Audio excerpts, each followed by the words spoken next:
Hello, everyone, and welcome to the VIDA podcast, where we help educate military veterans and their spouses on opportunities in Web3. Our plan is to host a series of industry leaders, many of whom are veterans or spouses themselves, so that we can learn about their journey down the crypto rabbit hole while understanding opportunities for transitioning veterans in the industry.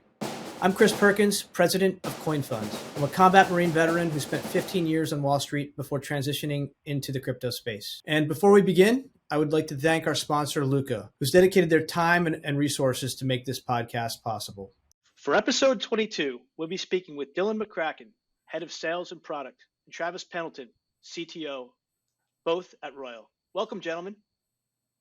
Hey, Chris. Happy to be here. All right. So let's start off with your background. Welcome to the VIDA podcast. Travis, give us your background, man. I West Point grad. I did track and football there. Went into the Army, commissioned as artillery officer. So you and I, Chris, are both Red Legs, I believe. And then did 2 tours in Iraq. And then post my Army time, worked for Ernst & Young, General Motors, mostly in software and data engineering. And went to the UT MBA program with Dylan here, who convinced me to buy the first Bitcoin I ever bought. I wasn't initially a believer. I was impressed with the innovation, but suspicious of the kind of free trade pirate version of events that were going on. And so and that's why I'm here talking. Most important question today: what was your record against Navy? We were winning when we were winning recently, not when I was there. So I think we were 3 or 1-3, if I remember correctly. I went 0-4. Do you know how miserable that was? Yeah, I pretty closely appreciate that. Yeah, and what years were you in Iraq? We overlapped because I did 06, 08, through the surge, and then did a 09 with embedded with 6th Rocky Infantry on one of the combat advisor teams. Oh wow! I believe when you were in Ramadi, I was in Baghdad, or at least we overlapped a little bit there. Yeah, I left there by 05, but yeah. Oh, okay. Not a nice part. Ramadi flared up multiple times, so I wasn't sure which flare up you were on. Yeah, we were there when it was pretty bad. But yeah. Anyway, well, thanks for coming on, and Dylan, would love to get your background. So I was an enlisted. I originally started at UC San Diego, had a bit of an existential dread with a call to serve. Enlisted, became a 275 Army Ranger Special Operations Combat Medic, did 2 tours in Afghanistan, got out, went to Columbia University, and then that's where I met an individual who was mining Bitcoin in his dorm room, who is also a fellow veteran. And my first job out of college, I was working in Bitcoin ATMs. So my mom was pretty upset that I did not take up JP Morgan on their offer, but I had to call. I thought this was just one of the most radical, cool things. It was a natural progression for someone who was into Ron Paul and had read Atlas Shrugged. He was like, "Hey, you read the Satoshi white paper?" And I was like, "No, I haven't." He's like, "You're gonna love it," and I did. And from there, I've worked in crypto or crypto adjacent, primarily in a sales role. Or a solution design and consulting role. Worked in fintech at Oracle, NetSuite, and most recently now Royale, heading up product and sales. Awesome. Any formative experiences in the military, either at the academy or enlisted, that really shaped you going forward? For me, I would say I think I don't give the same answer everyone gives. PL time, I think, is probably one of the greatest experiences that anybody on the O side of the house has. Definitely was for me. I will say I think formative. Actually, in being a combat advisor with the 6th Rocky Infantry, just because going into a space where everything you're dealing with is alien, from their staff processes to the language to culture and everything, and you got about a month working with these guys, and then you're going out on patrol with them at night, so it gets pretty you have to learn pretty fast. So I think that was honestly a huge one for me, just as far as being able to jump into environments where I don't know what I'm doing yet or what's going on yet, figuring that out rapidly. And for me, I'd say the Special Operations Combat Medic course was just a really amazing. It's the most motivated I've ever been in an academic setting. It was riveting. I absolutely loved it.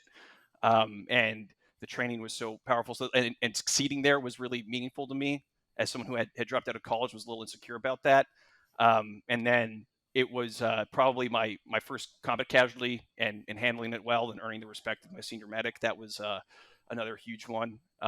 And that's the kind of formative confidence building that really helps you when you go into your first sales pitch. Well, you're like, hey, at least there's no gunshots going off. Yeah, even though it feels like you get shot at some of the time anyway, right? Like it's Yeah. it never stops. But it sounds like for your transition, you both went through school. What do you think about that? I didn't. I went through school while I was still in, and then I just like kicked doors in. What do you think about that as a means of transitioning? Do you think that's the preferred approach? I think there's some I serious actually upside. did.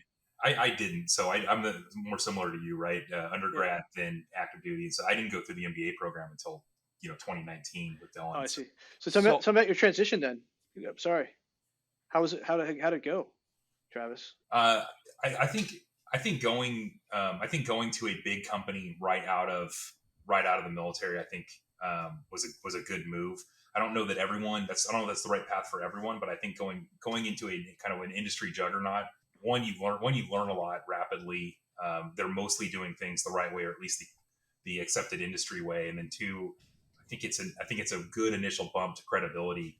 When wherever you go from there, you're starting off with their name on your resume. I think that's pretty valuable personally. Yeah, not going the school route. I agree. Like I went to a bulge bracket bank, and it was like a university in and of itself. Like, Yeah. Part of me wishes I went to the MBA because you get an incredible network coming out of it. I think you can go either direction, but I saw some benefit to going to a big shop. Dylan, tell me about your experience of transitioning.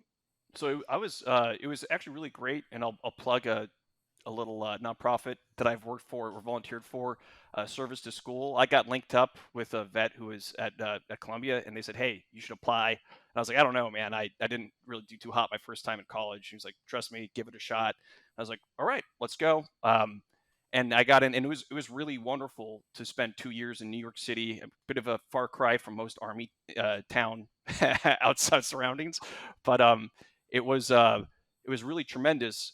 And I took a divergent path from Travis. I actually went right into it was, I think, the fifth guy on a startup. Luckily, we were making cash right out the gate.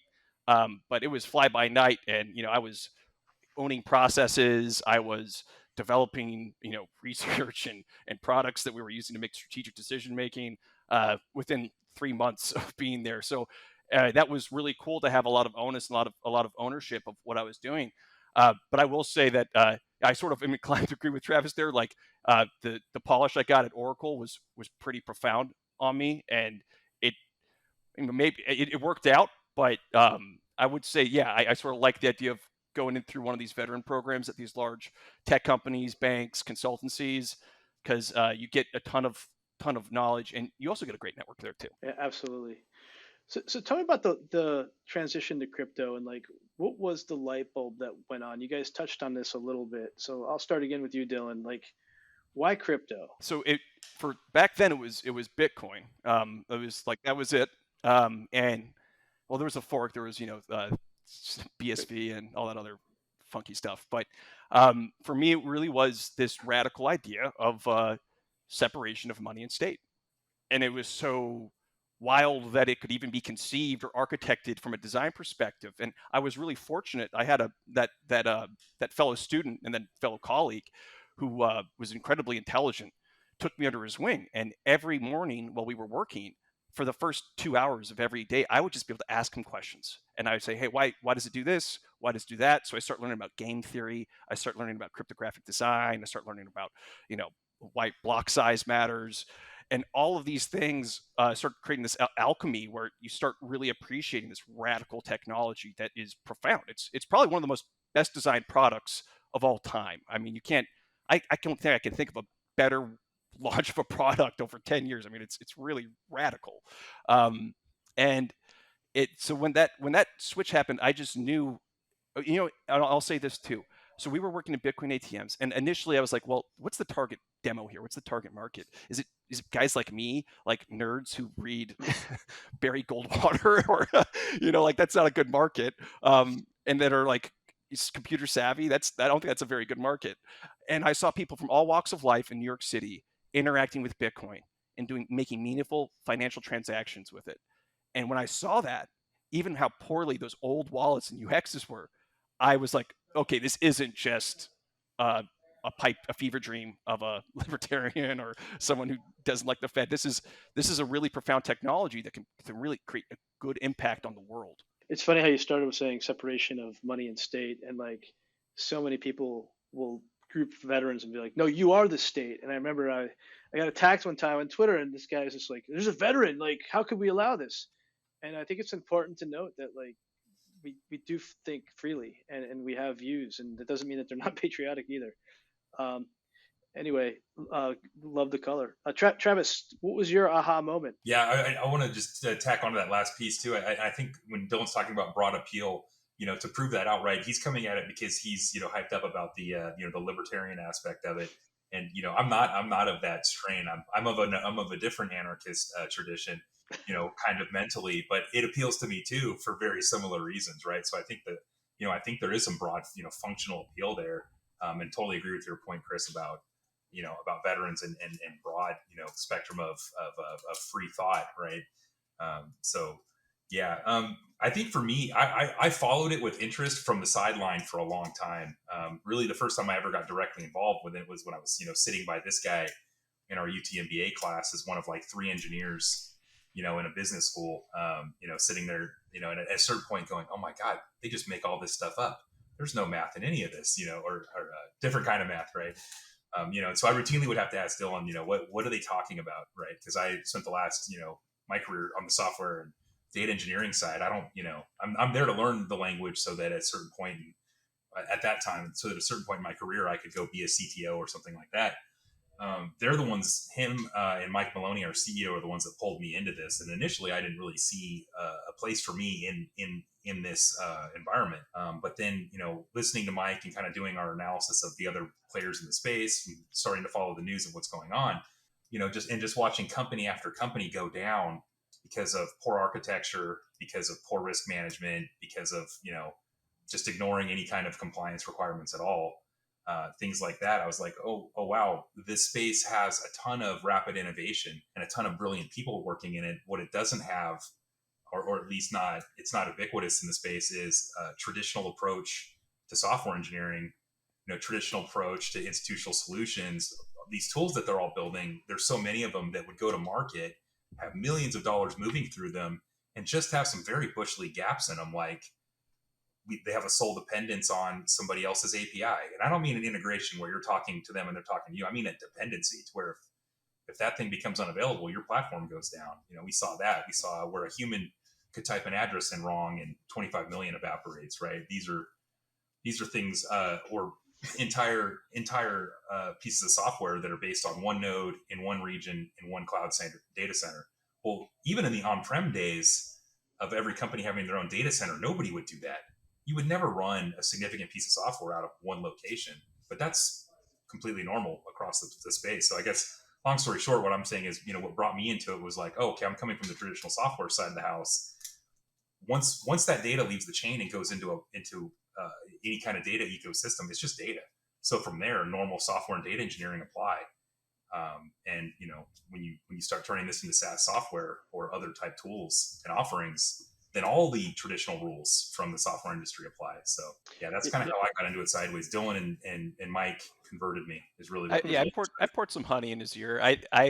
So when I started talking to him about Bitcoin, what is great is Dylan got me to buy it when it was at like 3,000. So. That's why he's your head of sales. Yeah, exactly. Yeah, he sold me. So So I was so geeked out on it, and again, like when we joined the program, Bitcoin was like $500. Well, I remember his line too, Chris. I remember his line. His line was like, "Listen, I don't think you should buy this because it's going to go up next year. Maybe." He goes, "I think that this is going to become a world transacting currency. When it does that, it's going to 200x." And I was like, "Well, that sounds pretty good." So. Love the approach you're talking around enterprise tech and really building out that redundancy and that resiliency. It takes discipline to do that, and like those are lessons that I think we all jointly learned in the military. Me and the Marine Corps. It's like you need to accomplish a mission. Like what happens if the lieutenant gets shot? Like maybe that was me. How do you make sure that the mission goes on? So like I think there's some real pertinent lessons to be learned. All right.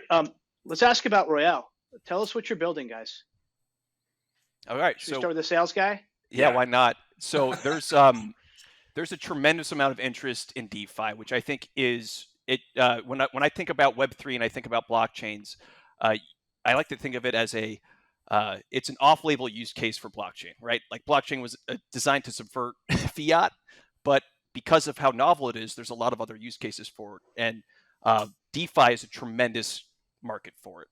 And that's anything that you can that is traded through like a Bloomberg terminal. So like forex, corporate bonds, treasury bonds, equities, commodities, derivatives, and on a daily basis, there's over $25 trillion being traded daily with these different financial instruments. And blockchain presents a really wonderful opportunity to disrupt that space and create a faster settlement, cheaper costs, and just improve the overall experience and cost structure for that entire market. So Royale wants to build a DeFi trading terminal, a la a Bloomberg, but it's going to be institutionally ready, where it is fully compliant, it has full risk management, and it's just a broad spectrum approach so that we can work where the real capital is, which is institutions. Understood. So it's almost like competing with the Bloomberg. Then I is would say that the best way to competing. think about it? Yeah. I'd say like right now there's two separate circles, right? There's TradFi and there's DeFi, and I think those two circles will slowly start creating a Venn diagram where Yeah. small slivers of maybe forex, or maybe it's a lot of credit and loan tools are being generated with smart contracts right now. Maybe they start merging, and now there's an overlap. But some people are using DeFi, some are using TradFi. Our thesis is that those circles will eventually be one, and DeFi will most likely win out due to its efficiencies and how novel it is. And the current state of tooling for anyone that wants to interact with DeFi at any of these entities, be they an HFT or something like that, there's really only a couple options. So either you're writing your own scripts, like you have someone in house who can build, who can write code and can build scripts that can interact with the chain, and that's a fairly high level developer. They're fairly rare and they're very expensive. And you're basically building custom code to do single functions. The other option is you go out and you use what are mostly retail single function, web-based tools, and you will need to execute to look up the information that you need, try to figure out liquidity, try to figure out price, try to come up with your strategy, and then execute it. You're still going to need to be on like 3 or 4 separate tools in a chain. And meanwhile, while this is going on, you don't have any of the protections, you don't have any of the risk management, and you don't have any of the compliance that would be required for an institution to do any of these things, which is the reason that they're not doing it yet. They want to, they're looking at it. There's a high amount of interest in this space, but so far there's nobody whose platform is going to pass security, compliance, privacy, all the checks that as a vendor you're not going to get through. The trader can like you all day long, but you're not going to make it through the other checks to get into that corporate environment. It's just not going to happen. Yeah. So right as we speak, Curve is navigating a pretty challenging situation with a hack. How would something like Royale navigate that going forward? And again, I agree. There's a number of different issues around DeFi, whether it's compliance, AML, KYC, security, and soundness. How do you solve for that with Royale? Yeah, so I think the first step is making sure that the inputs that are coming to the system, price, you can set limits, you can set. We have a tool called Ripcord, which is a position management tool, monitors a myriad of different data points, and it says, all right, let's say something like a stable coin. If this thing becomes depegged by more than 3 points, we're just fire selling. We're not messing around. We're liquidating the entire position. That could be a pretty straightforward position management approach. There might be something more nuanced with Curve, where I think that was a 0 day, I believe, that caused a reentry on a smart contract. That's right. In that scenario, once you see Curve having an accelerate, I guess all positions you can use a physics approach where there's velocity, acceleration, and position, right? So you take a factor of those 3 things, and if there's a certain threshold that's breached, exit. Yep. So price, acceleration, or velocity over time, breach, position, breach. So the way that we've architected our Ripcord tool, the position management tool that Dylan's talking about, is you've got parameterized settings that you can put in place. So if X metrics are met, then you will exit this position in an automated fashion. And it makes use of our pathing algorithm, which is something that we've already got written and tested. But basically, that then looks at how can you exit? What are the routes to exit through various dexes, through various coins, and what is the most advantageous way to do that? So you have that set and ready, and it's parameterized. So when that state is met, it automatically executes and gets you out of that position. Got it. So there you are. You're building. You're trying to change the world. What's a typical day like? We have two meetings a day. We have an early morning meeting, late PM meeting. Everything between is I'd say improvisation and jazz, with some steady state long-term goals over time. And then we generally we're probably good for 2 or 3 like 6-7 hour working sessions after 5 p.m.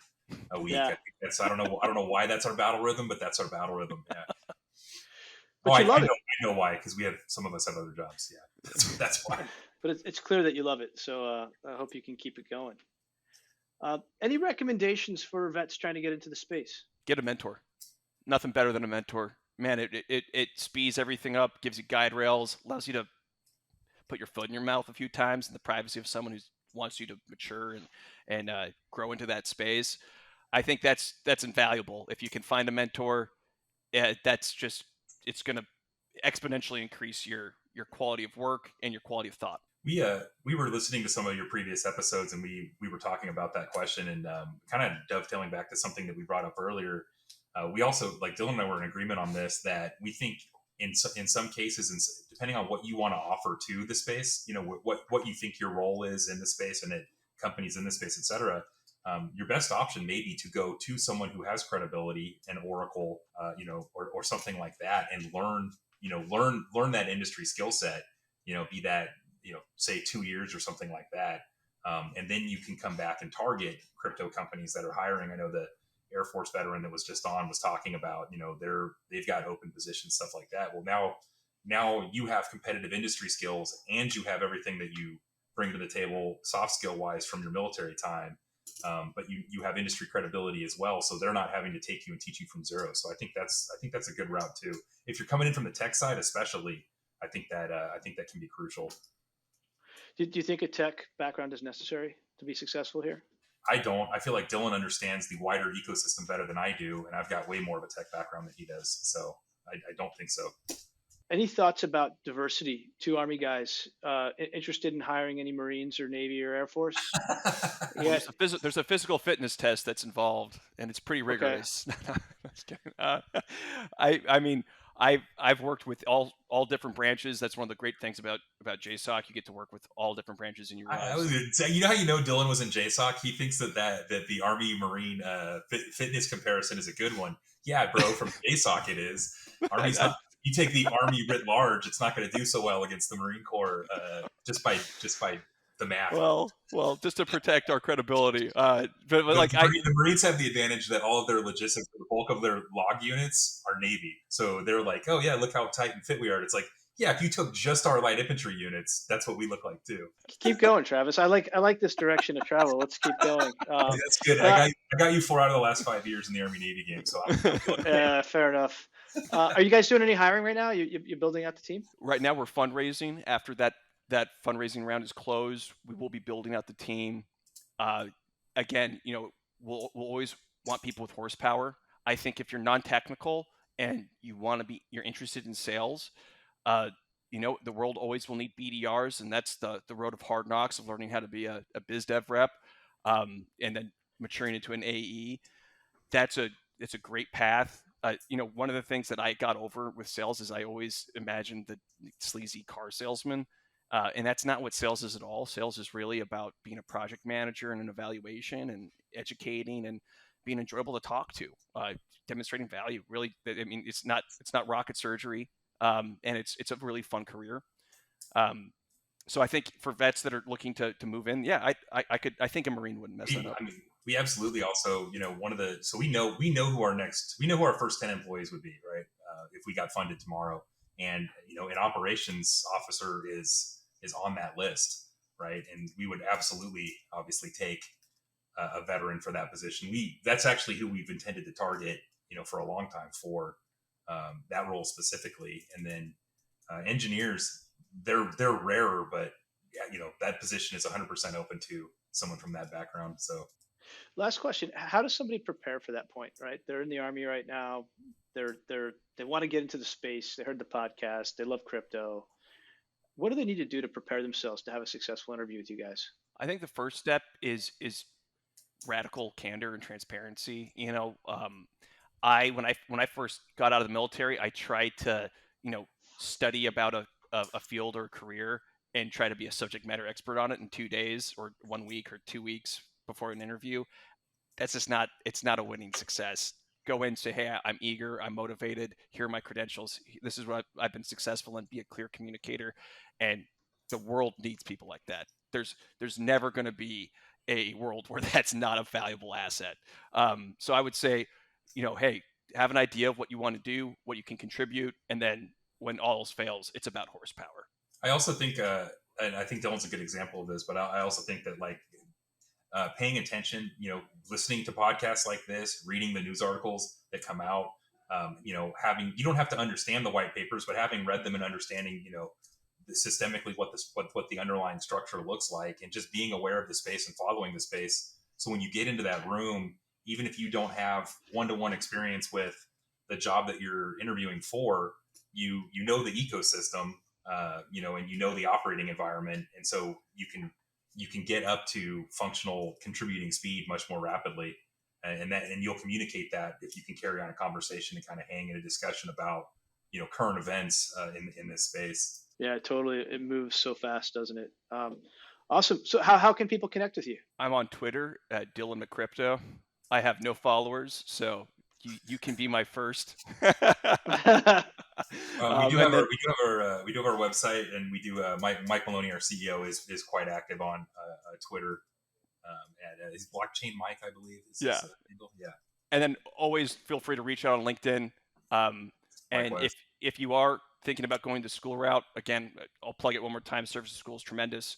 They help enlisted and officers get into grad schools and universities. It's a truly wonderful program. Can't recommend it enough. I will. I accept every invite from everyone who's a veteran, even if I know that they're just immediately going to pitch me, financial advisor.